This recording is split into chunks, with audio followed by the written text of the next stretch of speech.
pastor João disse, este é o início de uma série sobre família. E eu não sei se você já percebeu, quando uma pessoa vai fazer um agradecimento, alguma coisa que ela conquistou, né? Ou até mesmo naquelas dedicatórias de livros, não sei se você já notou que muitas vezes aparecem ali os termos meus pais, minha mãe, minha esposa, meu marido, meus filhos. Já notou? Quase todos assim, né? Uma boa parte, pelo menos, de agradecimentos, de dedicatórias, os elementos da família aparecem, né? É interessante que isso acontece porque a família é o nosso primeiro referencial. E é difícil a gente se esquecer dela, né? A menos que você tenha tido uma experiência muito difícil familiarmente. Mas também é curioso que esse tipo de lembrança ou de referência à família também acontece de maneira negativa.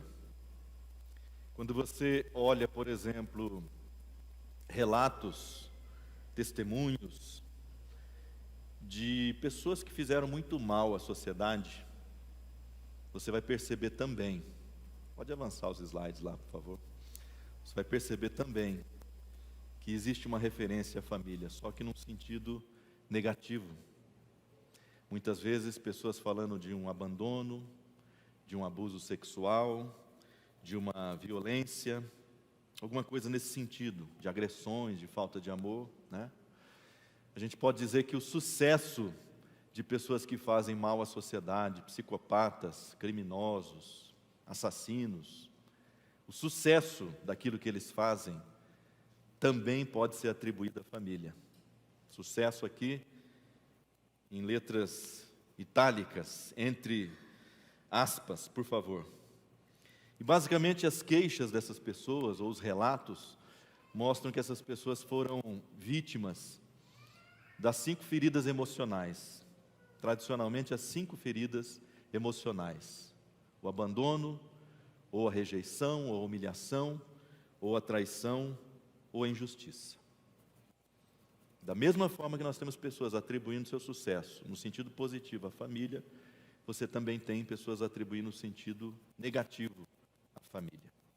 Eu posso dizer, sem medo de errar, e talvez isso vai te assustar um pouco, que tudo aquilo que você é de bom, ou faz de bom, ou de ruim, você deve à sua família. Isso pode ser um pouquinho chocante, um pouco cruel, eu diria, mas é verdadeiro. Tudo que você é de bom ou faz de bom, você deve à sua família. Mas no sentido inverso também, você deve à sua família. Por isso que essa ideia de família vertical, nesta série, procura mostrar que está faltando um componente para a gente. Mesmo que você seja uma boa família, constituiu uma boa família, é um bom marido, uma boa esposa, tem filhos maravilhosos, são pessoas super legais, mas falta ainda um componente, que é esse elemento vertical. Na horizontal a gente está legal, mas falta aquele elemento vertical, que é a inclusão da vida de Deus no nosso relacionamento. Essa dimensão, a gente chama ela de um elemento sine qua non. Se você não ouviu essa expressão, a expressão latina que significa sem a qual não. O elemento vertical, a presença de Deus, a vida de Deus, é o elemento sine qua non, é sem o qual não acontece alguma coisa. Ele é crucial, ele é importante para casamento, para a criação de filhos, para você estabelecer aquilo que nós chamamos de família. Porque sempre nos falta algo. Nós não somos completos, nós precisamos deste elemento e precisamos dessas 2 dimensões, uma boa relação horizontal, mas também o relacionamento vertical. E nessa primeira mensagem, então, quero trabalhar a palavrinha representação. Representação. Por quê? Porque a família, aquilo que nós entendemos por família, ela representa algo muito maior que Deus intentou para a humanidade. Quero demonstrar que os valores divinos para a humanidade, os projetos divinos para a humanidade, e até mesmo o seu plano redentor passa pela família. E vou tentar responder 3 perguntinhas básicas nessa mensagem. Não tenho mais pretensões do que isso. Primeiramente, o que é família? Segundo, qual a importância da família na formação do indivíduo? E terceiro, por que a família é importante no plano divino. Nosso texto base é Deuteronômio 6, de 1 a 9. Queria que você lesse comigo nesta versão que está projetada. Estes, pois, são os mandamentos, os estatutos e os juízos que mandou o Senhor teu Deus, se te ensinassem, para que os cumprisse na terra a que passas a possuir. Para que temas ao Senhor teu Deus e guarde todos os seus estatutos e mandamentos que eu te ordeno, tu e teu filho, presta atenção nisso, tu e teu filho e o filho do teu filho, todos os dias da tua vida, e que os teus dias sejam prolongados. Ouve, pois, ó Israel, e atenta em os cumprires, para que bem te suceda e muito te multipliques na terra que te mana leite e mel, como te disse o Senhor, Deus de teus pais. E agora essa declaração, que é a declaração fundante, declaração central da fé de Israel, repetida e repetida ao longo dos séculos. Ouve, ó Israel, o Senhor nosso Deus é o único Senhor. Shema Israel Adonai Eloheinu Adonai Echad. Ouve, ó Israel, o Senhor nosso Deus é o único Senhor. Amarás, pois, o Senhor teu Deus de todo o teu coração, de toda a tua alma e de toda a tua força. Estas palavras que hoje te ordeno estarão no teu coração. Preste atenção nisso. Tu as inculcarás a teus filhos, e delas falarás assentado em tua casa, e andando pelo caminho, e ao deitar-te e ao levantar-te. Também as atarás como sinal na tua mão, e te serão por frontal entre os olhos, e as escreverás nos umbrais da tua casa e nas tuas portas. Amém. Uma palavra, como eu disse, fundante para a fé de Israel. E muito curiosa, porque essa palavra não fala de abstrações, de elementos religiosos. Essa palavra fala de um negócio que acontece no seio da família, de uma coisa que acontece dentro da casa. Por isso a ênfase nos filhos dos teus filhos, nas portas, no teu coração, na tua mão, ao se assentar, ao se deitar, ao se levantar, ao caminhar, coisas muito práticas do dia a dia. Quero ir para a minha primeira pergunta: o que é família? O que é família? E eu acho muito complicado hoje definir família, por conta de uma série de desconstruções que nós temos experimentado na nossa sociedade. Atualmente existe um processo de desconstrução, e ele é um processo pensado, ele não é um processo que aconteceu, ocasional. Alguns consideram, por exemplo, a família patriarcal, né, aquela que tem muitas vezes o homem como o chefe, o cabeça, considera essa família a responsável pela perpetuação da propriedade privada. E essas pessoas consideram que a propriedade privada é a raiz de todos os males da sociedade. Por isso é preciso desconstruir a família tradicional, patriarcal, para minar a propriedade privada, e minando a propriedade privada, chegamos então a uma sociedade mais justa. É importante então, dentro dessa perspectiva ou dessa ideologia, mexer nos modelos de família, ampliar os modelos de família e desconstruir os modelos de família. Não é uma perspectiva que eu adoto, porque eu não acho que a propriedade privada seja o grande mal da sociedade. E não precisamos discutir isso, porque dá pano para outra mensagem. Mas a família no Antigo Oriente, lugar onde foi escrito esse texto aqui, onde esse texto foi entregue, ela era o clã. É engraçado que a palavra família quase não aparece no Antigo Testamento. Aparece muito o clã, ou a casa de fulano de tal. Porque o clã envolvia o patriarca, obviamente, é uma sociedade patriarcal, onde o homem é tido por mais importância, uma coisa que mudou, e eu acho que foi bom ter mudado, em muitos sentidos. Mas envolvia o patriarca, envolvia a sua esposa, ou esposas, porque também havia as concubinas, os filhos, os parentes mais próximos e os servos.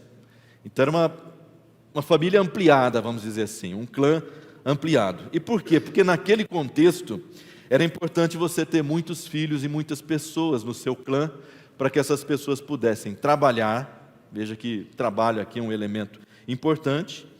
Era importante também para a proteção, porque se você tem muitos filhos, muitos guerreiros, muitas pessoas fortes, e preferencialmente homens, para que eles pudessem prover essa proteção, e a perpetuação do nome. Porque se você tinha poucos filhos e de repente aqueles filhos morressem, e você morresse, e nós temos um caso assim, que é o caso de Naomi, lá no livro de Ruth, fica difícil a perpetuação do nome. Então é melhor que você tenha muitos filhos, porque mesmo que alguns morram, ou não tenham filhos, você vai ter alguns que vão perpetuar o seu nome. Então esse é o contexto lá, que nós estamos lendo dessa passagem de Deuteronômio. E é perfeitamente compreensível que seja assim. Depois do exílio, sabe que os judeus foram exilados na Babilônia, né?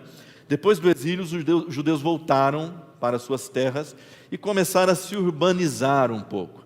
E aí a família, então, sofreu uma redução, ela ficou mais enxuta. Normalmente o pai, a mãe, os filhos, talvez alguns servos, mas ela já não era aquela coisa ampliada mais, porque o contexto era diferente. Isso aconteceu muito na Europa, na Revolução Industrial, quando as pessoas deixaram o campo, foram para as cidades. E no campo você vivia debaixo de um mesmo teto com 20, 25 pessoas. Mas na cidade você não pode mais fazer isso. Então você tem lá um casal com alguns filhos, vivendo precariamente. Aconteceu no Brasil, no êxodo rural, né? Mesma coisa, lá no campo a família é extensa, mas quando chega na cidade não dá para abrigar todo mundo e ela se fragmenta. Pode vir todo mundo para a cidade, mas eles vão viver em lugares separados, né? É interessante que esse modelo patriarcal é muito representado por essa foto. Quase todos nós aqui temos uma foto de família antiga assim, não temos? E ali você vai encontrar tio, tia, primo, né? Aquele tio solteiro, aquela tia solteirona, o avô, o bisavô, o tataravô. Essa é uma foto modesta ainda, né? Tem fotos aí que você junta 100 pessoas. Você fala, mas o que isso aqui é? É um vilarejo? Não, é uma família. É uma família só. Todos têm um vínculo consanguíneo naquela foto. É interessante isso. A família moderna mantém aquela estrutura ainda pai, mãe e filhos. Mas ela já está sofrendo algumas alterações. Nós já estamos nos acostumando com outros modelos, com outros formatos. Por exemplo, o formato monoparenteral, que os filhos vivem apenas com um dos pais. Tem muito isso. Não existe mais o casal, existe um dos pais, ou o pai ou a mãe, e os filhos vivem então com aquela pessoa. Uma família reconstituída, casais com filhos de relacionamentos anteriores, que juntaram as partes, né? Então eu me casei com a Zuleika e trouxe o filho do relacionamento anterior, ela trouxe um filho do relacionamento anterior, nós reconstituímos aquela família e somos uma família. Somos ou não somos? Muitos casos aqui talvez sejam assim. Também uma família anaparenteral, formada apenas de irmãos, perderam os pais se separaram ou morreram, e os irmãos vivem só eles, 2, 3, 4, eles são aquela família, eles se cuidam. E outros modelos prováveis, irmãos. Você vivendo, cuidando de um pai, de uma mãe, tem um avôzinho naquela família. Então, tudo isso nós vamos considerar família, né? Para todos os efeitos, a gente vai tratar família, então, vai responder essa pergunta, o que é a família? Com essa frase, é um núcleo de pessoas que vivem próximas e promovem um ambiente de cuidado, de socialização e de desenvolvimento, de aprendizado. Família, então, para nós aqui, para todos os efeitos, porque a gente sabe que nem toda família hoje é o papai e a mamãe e os 2 filhinhos, um menino e uma menina, preferencialmente, né? É um núcleo de pessoas que vivem próximas e promovem um ambiente de cuidado, socialização e desenvolvimento. Vamos responder algumas coisas na nossa segunda pergunta. Qual é a importância da família na formação do indivíduo? A família, na verdade, é o nosso primeiro referencial de sentido na vida. Alguém aqui nasceu de chocadeira? Alguém aqui é bebê de proveta? Nossa, eu lembro quando saiu o bebê de proveta, irmãos. Saiu aquela notícia no Fantástico. Fizeram o bebê de proveta. A gente falou, nossa, que coisa do dema, que coisa do diabo, né? A criança não tem pai, não tem mãe. Na verdade tem, né? Tem porque a célula veio de algum lugar, né? E alguém cuidou daquela criança, então ela teve família. Eu nem sei como anda o primeiro bebê de proveta no mundo, né? Deve ter hoje uns 40 anos, se é que está vivo. Mas teve família, alguém cuidou dele, né? Então, é o primeiro referencial de sentido. Já começa pelo nome e sobrenome. Você tem nome e sobrenome. Um nome que é para se referir a você cotidianamente, como pessoa, e um sobrenome que é para dizer, você pertence à família tal. Alguém aqui não tem sobrenome? Só chama José, Maria? Não, né? Todos nós temos uma referência de família, ou vários sobrenomes referenciando várias famílias. Mas é interessante que é nesse ambiente familiar que nós tomamos consciência do que nós somos. Através do quê? Através do cuidado que nós recebemos. A gente toma consciência de ser alguém através dos cuidados recebidos. Porque esses cuidados vão dar certeza à criança de que ela é importante, de que ela é amada, de que ela é um ser humano digna de ser protegida e cuidado. Eu sei que tem pedagogias por aí, porque hoje a gente tem de tudo, né? Que dizem que é preciso você dar autonomia para a criança o mais cedo possível. Quanto mais cedo você der autonomia para ela, melhor. Mas eu entendo um pouco diferente. Eu entendo que há um momento, há um tempo na vida da criança que ela precisa ser cuidada, protegida. Ela não tem condições, nem psíquicas, nem físicas, de cuidar de si mesma. Então você tem aquele tempo de cuidar. E depois desse tempo, sim, você começa a dar o tempo da autonomia, ensinar a autonomia. Quando você não faz isso, naquele tempo da necessidade do cuidado e da proteção, você está criando feridas emocionais nesta criança. Porque o que ela precisa naquele momento é disso. Ela não precisa de um discurso de autonomia. Você está entendendo a diferença? Os pais de antigamente, e a gente tem que fazer referência a esses pais, eles entenderam isso muito bem. É o tempo de cuidar, é o tempo de fazer por ela, é o tempo de ajudá-la nas suas dificuldades. E depois é um tempo de ensiná-la a andar com as próprias pernas. E não é à toa que antigamente os pais entravam na briga pelos filhos, né? Aquela criança de 6, 7 anos, que está começando a caminhar naquele período da autonomia, e aí ele apanha na escola. Ah, irmãos, a mãe vestia aquela fantasia de galinha choca, e ela ia para a escola tirar satisfação, querer entender o que aconteceu lá. Hoje, por conta de algumas pedagogias um pouco mais libertárias, né? Também entre aspas, a mãe diz, não, você tem que resolver isso, filho. Você tem que se entender com seus amigos. A vida é assim mesmo, você precisa aprender a dialogar. Criança de 6 anos dialogando, no soco, no tapa, na pedrada. Você tem que aprender a dialogar. Então, no passado, os pais entenderam isso. Tem um momento que eu preciso defender meu filho, depois tem um momento que ele precisa aprender a se defender.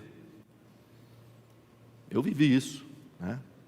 Acho que apanhei na escola algumas vezes, e eu me lembro de minha mãe ir lá tirar satisfação. Normalmente era a mãe, né? Porque o pai estava sempre trabalhando, né? A mãe ia lá tirar satisfação, o que aconteceu aqui? Por que fizeram isso? E tal. E tive muitas experiências de ver isso, né? Tem experiência inversa também, né? Uma vez, acho que eu tinha uns 10 anos, eu bati num moleque da rua, que tinha uns 6 ou 7. Olha a covardia, né? Mas é claro, né? Não vai bater naquele que é maior que a gente, né? Não vai bater em quem tem 12, 15, né? Vai bater nos menores. E aí o moleque entrou para dentro de casa chorando. Deu 90 segundos, irmão, saiu a mãe dele com um facão na mão. Era uma nordestina que morava na nossa rua ali. César conheceu. Era uma nordestina, daquelas cabras da peste mesmo, sabe? Pensa na mulher cabra da peste. E já saiu com esse facão e eu já corri dela. Entrei na minha casa, pulei o muro, nem passei pelo portão. Minha casa era de madeira, tinha aqueles porões embaixo. Lembra que as casas eram construídas meio elevadas assim, né? E tinha um cantinho bem lá no fundo. Eu entrei lá e fiquei bem quieto. Aqui ela não vai me achar. Mas ela foi lá e bateu no portão. Bateu palma. Minha mãe saiu. Falou, pois não, Zefinha, o que foi? Zefinha. Ela falou, dona Deolinda, a senhora é uma santa, mas esse seu moleque é um filho de rapariga. E aí contou lá para ela as situações, e minha mãe dispensou ela. Irmãos, quando minha mãe me achou, Foi os 7 selos do Apocalipse que abriram. A minha mãe não entendeu aquela parte que ela falou, a senhora é uma santa. Ela só entendeu aquela parte do filho de rapariga, que aqui no sul é filho de outra coisa, né? Ela só entendeu aquela parte. Aí o chinelo cantou, né? Aquela surra bem dada. Era bom, sabe que até era bom essa surra? A gente aprendia a se defender, né? Né, Sandra? A gente aprendia a desviar de muita coisa na vida, né? Hoje eu desvio de tanta coisa ruim, irmãos, porque foi um treinamento sistemático que minha mãe fez comigo de desviar de chinelo. Então tem muita coisa que eu desvio hoje na vida que é porque eu desviava daquele chinelo. A gente vê aquela cena do filme Matrix, né? Que o Neo desvia assim de bala, né? Pá, aquilo a gente fazia nos anos 70 já. O chinelo vinha, você já, ó.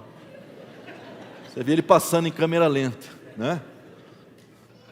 Achava estranho que às vezes vinha meia dúzia de chinelo. Eu falava, mas caramba, a gente é pobre. Cada um aqui tem um par de chinelo, só de onde vem tanto chinelo? Mas depois minha mãe me falou que ela jogava com efeito bumerangue, ele ia e voltava, né? Existe uma cultura que você protege os seus filhos. Eu estou falando da Zefinha e ela fez correto, ela foi lá proteger o seu filho. Hoje a gente às vezes não faz isso e a gente cria feridas emocionais nessa criança. Não havendo os cuidados básicos dos primeiros anos, esse indivíduo vai desenvolver psicopatologias para o resto da sua vida. Porque a necessidade fundamental de um bebê ou de uma criança é ser cuidado, é ser protegido. Você percebe uma diferença gritante, gente, gritante, entre aqueles adultos que foram bebês desejados, celebrados, crianças cuidadas, protegidas, nutridas, e entre aqueles adultos que não tiveram nada disso. Você percebe uma diferença gritante, é absurda. Mas também não é só a questão dos cuidados recebidos, também tem a questão de socializar, né? Ali a gente aprende a socializar na família, porque todo mundo foi criança. Eu estou falando da criança porque todo mundo foi criança, tá? Essa não é uma palestra de educação de filhos, é de família. Mas todo mundo foi criança, nós temos um histórico. E a criança é egoísta por si mesma, ela é egoísta, porque ela tem necessidades, ela quer aquelas necessidades supridas. E a socialização ensina para a criança o seguinte, queridinho, você não é o centro do universo, você não é o centro do mundo. Existem outras pessoas, você vai ter que aprender a se relacionar com elas. Por isso que aquelas relações estendidas lá na família estendida, na família ampliada, eram muito importantes. Saía abuso de vez em quando? Saía, não vamos negar. Mas ainda assim, aquelas relações estendidas eram importantes. O avô, o tio, o primo, o vizinho, pessoas que aquela criança aprendia a se relacionar. Ela não estava ali, só ela, o pai e a mãe, mas ela estava aprendendo a se relacionar, porque essas relações ensinam para o indivíduo a lidar com conflito, a lidar com diferença. É importante sim, irmãos, é desagradável de ver, mas é importante aquela criança brigando com o priminho. É importante, sabia? É importante aquela criança discutindo com o irmão, por um brinquedo, por alguma coisa. É importante, porque ali ela está aperfeiçoando a capacidade de se relacionar. Faz parte da nossa existência. Mas também, relacionar com a família ampliada, ou tendo mais pessoas de diferentes categorias, ajuda a gente a entender os diferentes tipos de afeto. Sabia que a gente vive numa sociedade meio monoafetiva? Monoafetiva. A gente não tem mais aquela coisa de saber os diferentes tipos de afeto. Porque eu amo a minha esposa de um jeito e amo a minha filha de outro. Eu amo meu pai e a minha mãe de um jeito e amo a minha tia, o meu tio de outro. E pelos meus primos eu tenho um outro tipo de amor. E pelo amigo é um outro tipo de amor.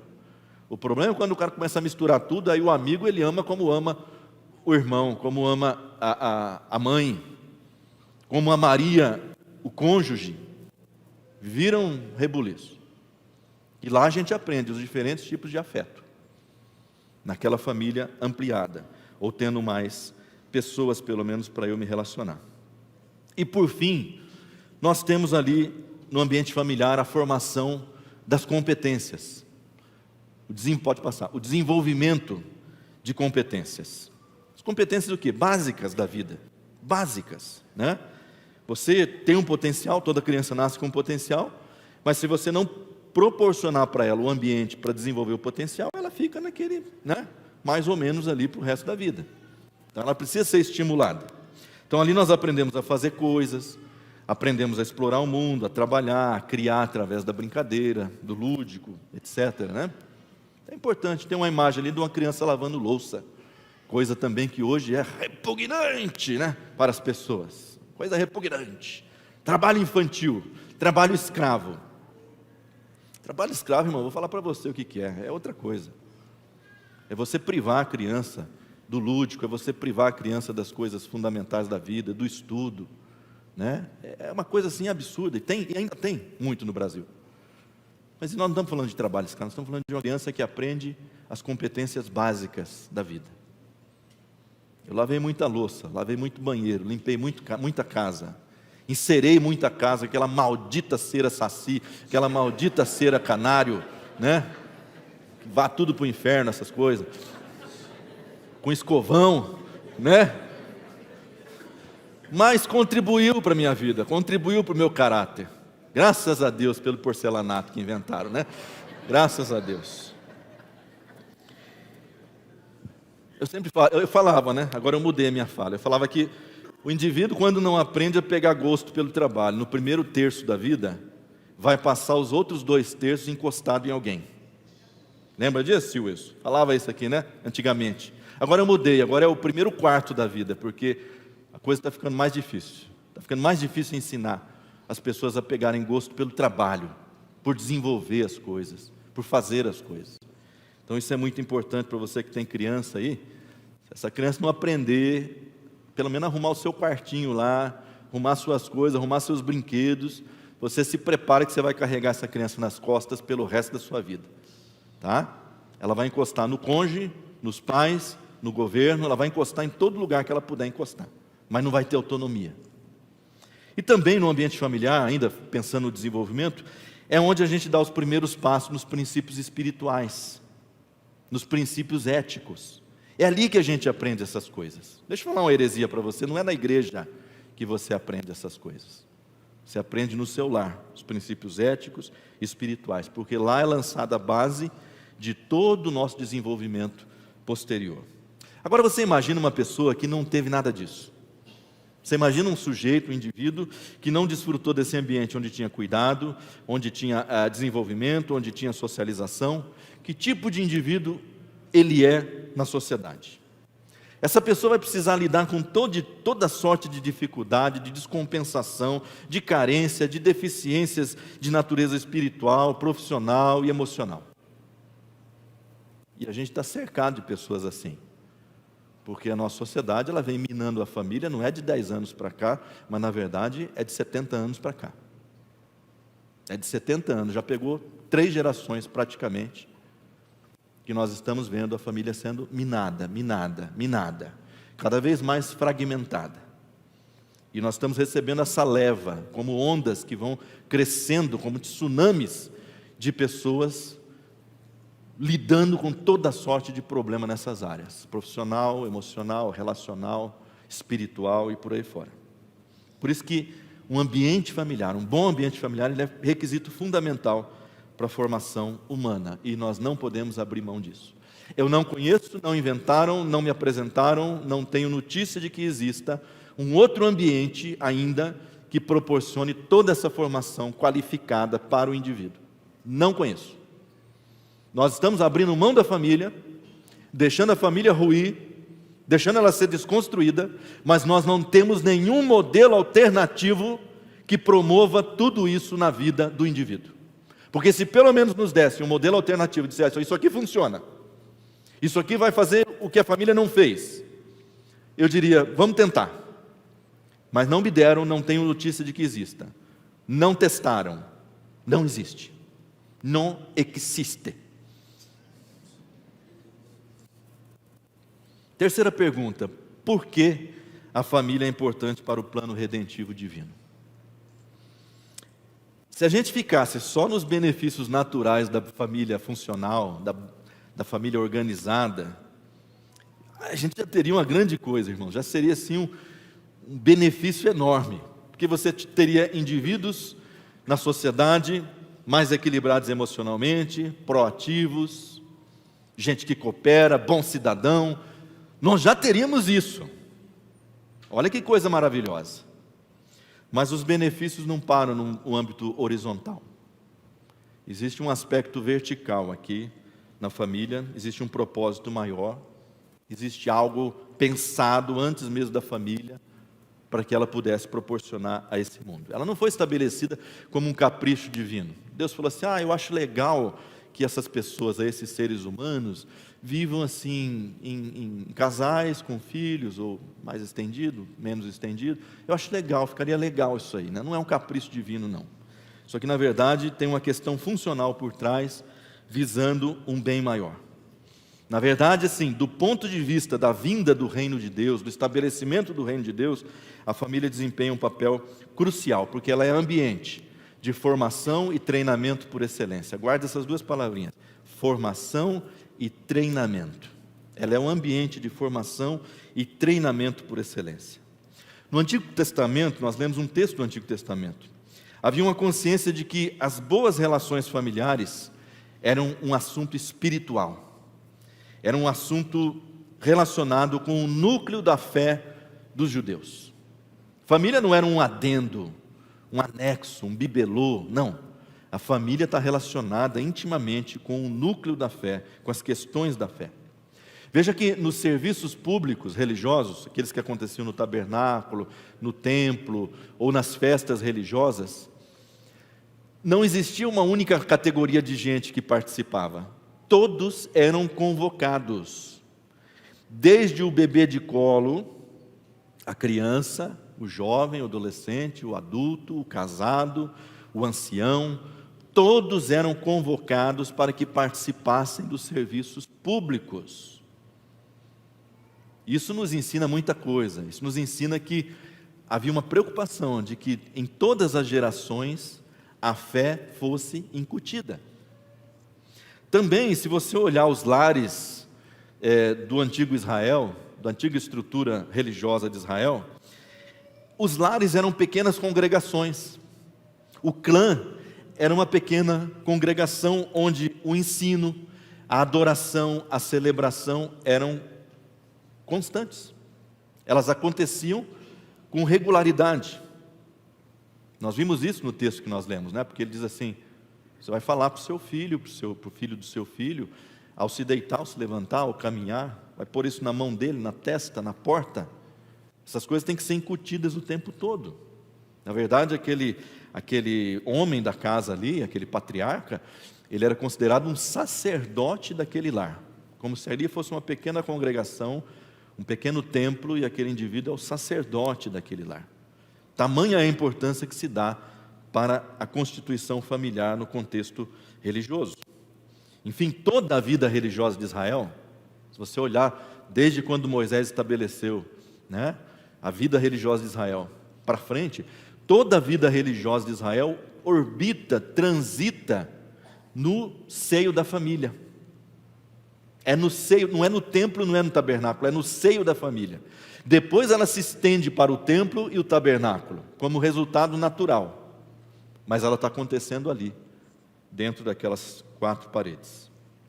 Quando você vai para o Novo Testamento, você percebe que essas tradições continuaram, porque eram judeus, obviamente, né?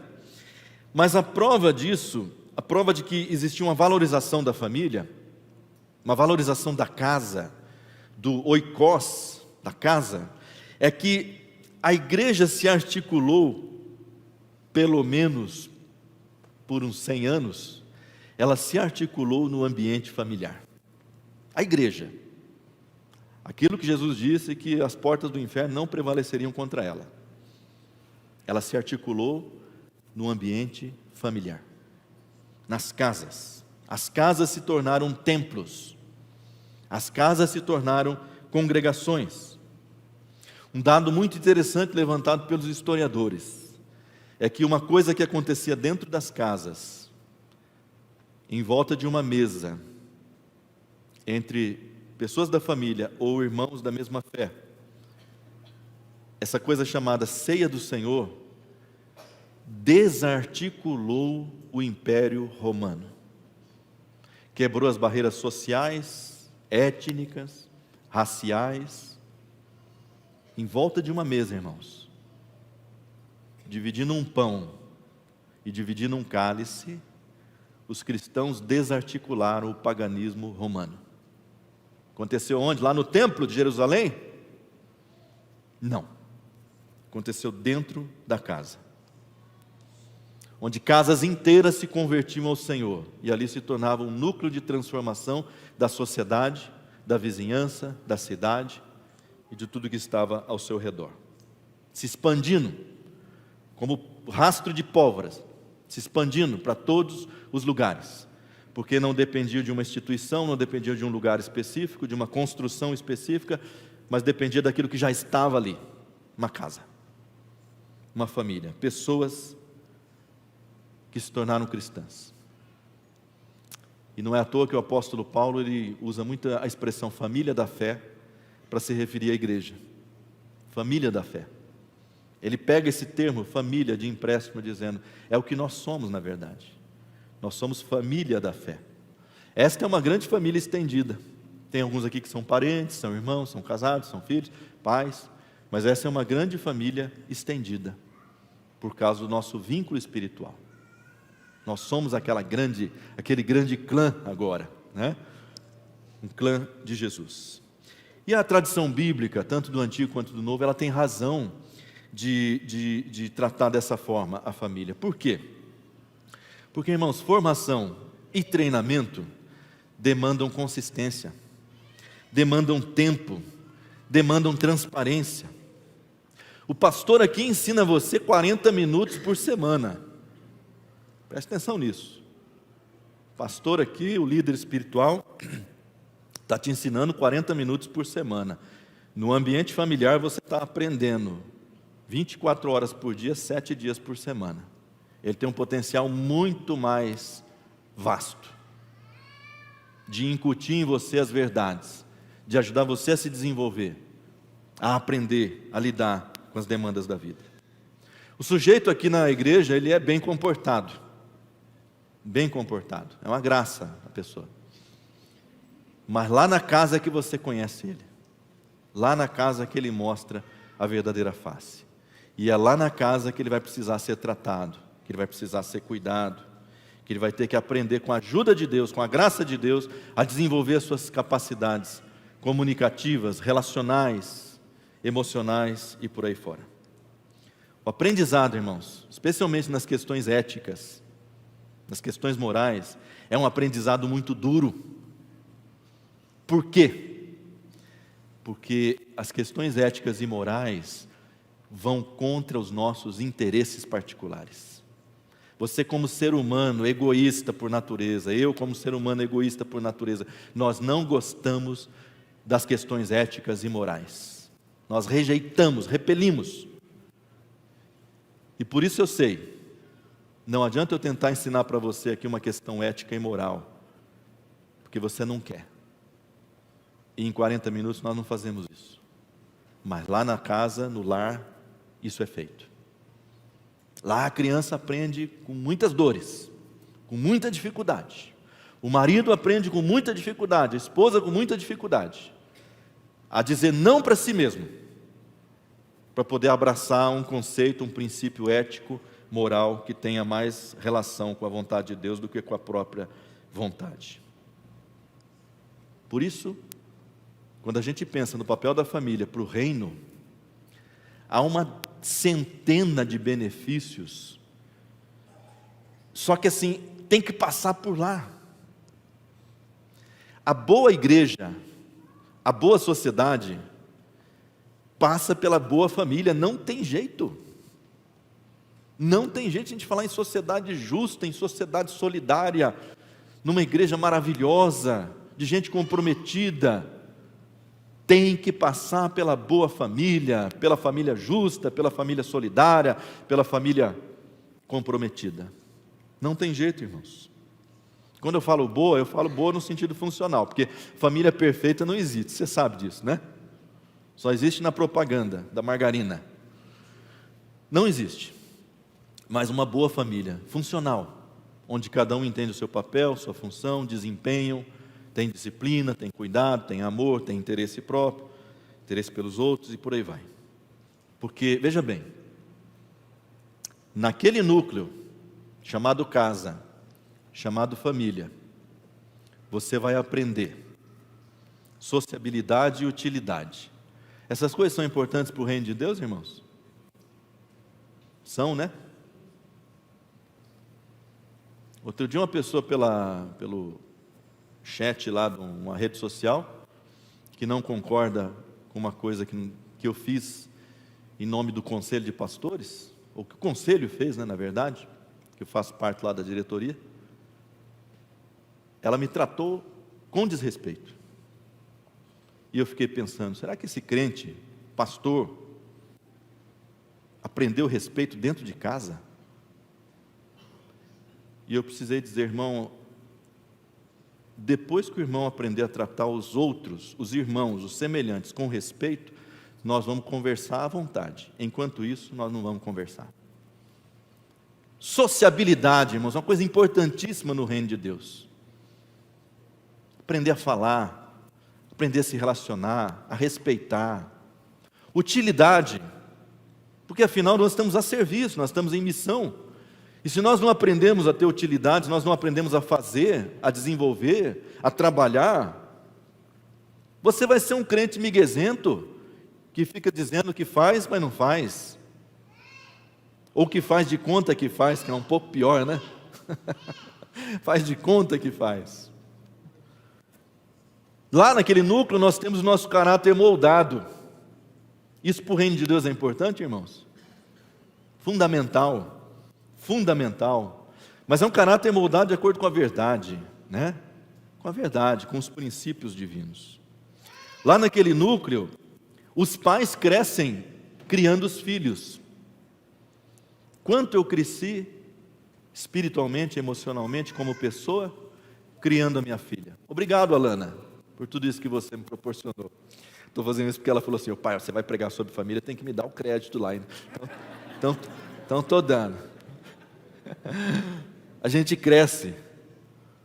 E os filhos também crescem, lidando com os pais. E os filhos aprendem também que vai chegar um momento que a mesa vai girar e eles vão precisar cuidar dos pais. E eu agora estou nessa fase, eu estou na fase de cuidar dos pais. É um trabalho árduo, é um trabalho difícil, mas é um trabalho que eu aprendi lá na minha casa, porque eles me cuidaram. Então a gente vai cuidar.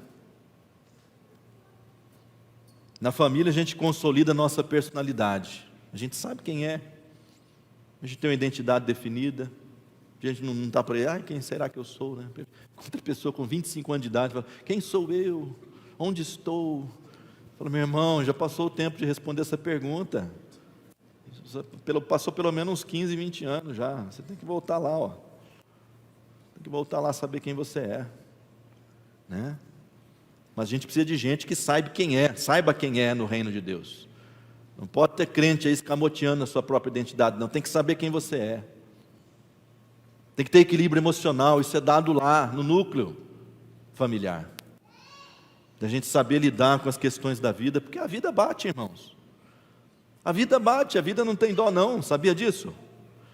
Amigo meu diz assim, a vida é igual a matemática, se está fácil, está errado. Se está fácil, está errado. Então ela bate mesmo, e você tem que aprender a lidar, tem que ter a maturidade. Na família você aprende o sentido de trabalho em equipe. Trabalho em equipe é importante para o reino de Deus? Opa, como é? Como é importante? Cooperação. Mas onde que a gente aprende isso? Lá. É aquele menininho lavando a louça, entendendo como é que é o trabalho em equipe. Desde cedo. Lá você desenvolve respeito mútuo. Porque a gente não pode falar o que quer não, irmãos. Falar tudo o que pensa. Não, o respeito, ele diz assim, tem hora de falar, tem hora de ouvir. Tem formas de falar, tem maneiras de falar. Respeito, que é o que eu falei lá daquela figura, né? Só faltou me xingar. Aí sim, né? Pastor xingando. Diz que está em moda, né, irmão? Você veja uns vídeos no YouTube, né? Pessoal xingando no meio da pregação, falando palavrão. Isso aí o que é? Isso aí é o camarada que não teve família ali, que não teve núcleo, que não teve a base. O senso de dependência de Deus se desenvolve naquele núcleo, irmãos. Sabe por quê? Porque tem hora, já estão tocando, acabou, né? Está acabando, né? Está acabando. O irmão tem respeito comigo, hein? Enquanto eu tiver com esse microfone aqui, eu vou pregar.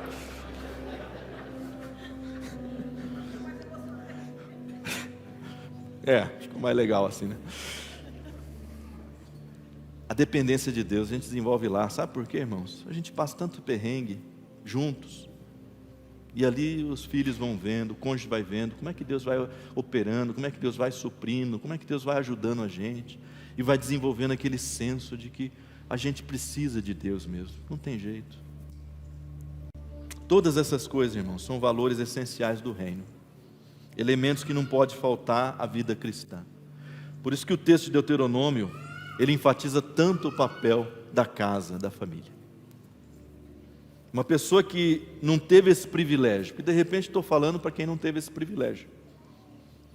Você ainda pode ser útil no reino de Deus, pode contribuir, cooperar? Claro que você pode, claro. Pela graça de Deus, pela atuação do Espírito Santo, sempre, sempre, sempre, sempre. Só que não se esqueça, você vai precisar fazer um aprendizado. É recuperar um tempo perdido, é recuperar algo que você não recebeu. É correr atrás do prejuízo. É aprender muitas coisas que talvez você não teve, por um infortúnio, por uma situação, por uma tragédia, uma fatalidade, não sei, você não recebeu. Mas é preciso aprender, é preciso começar a querer aprender essas coisas. Vai ter que tratar feridas emocionais, porque você tem feridas. Você tem feridas. Você vem de um lar desestruturado, você tem feridas. E você vai ter, a melhor coisa que você pode fazer é assim: eu vou encará-las, e eu vou tratá-las. Eu vou deixar Deus tratar essas feridas. Você vai ter que ser integrado numa família espiritual, para ver se essa família, pouco a pouco, supre aquilo que você não recebeu lá. Por isso a importância do grande clã espiritual, né? Da grande família espiritual, a família de Deus. Eu estou convicto, irmãos, para encerrar, de que as fraquezas da família, não de hoje, mas já de um tempo, elas vão ser sentidas lá no reino de Deus. Elas vão ser sentidas na igreja, na sociedade. E a gente, na verdade, só está colhendo frutos de coisas que a gente plantou. Você tem uma parede.